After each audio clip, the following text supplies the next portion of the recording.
My dear Lord, you are the best of the demigods who can offer benedictions.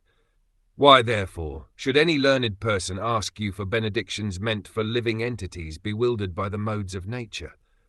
Such benedictions are available automatically, even in the lives of living entities suffering in hellish conditions. My dear Lord, you can certainly bestow merging into your existence, but I do not wish to have such a benediction.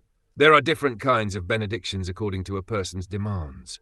For karmis, the best benediction is promotion to the higher planetary systems, where the duration of life is very long and the standard of living and happiness is very high. There are others, namely jnanis and yogis, who want the benediction of merging into the existence of the Lord. This is called Kaivalya. The Lord is therefore addressed as Kaivalyapati, the master or lord of the benediction known as Kaivalya. But devotees receive a different type of benediction from the Lord. Devotees are anxious neither for the heavenly planets nor for merging into the existence of the Lord. According to devotees, Kaivalya, or merging into the existence of the Lord, is considered as good as hell.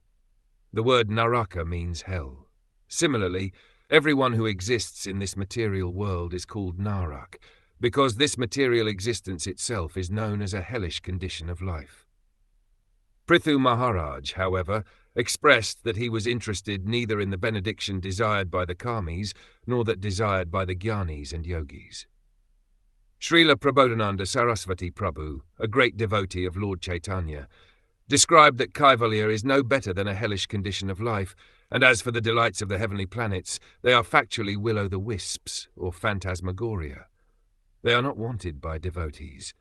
Devotees do not even care for the positions held by Lord Brahma or Lord Shiva, nor does a devotee desire to become equal with Lord Vishnu. As a pure devotee of the Lord, Prthu Maharaj made his position very clear.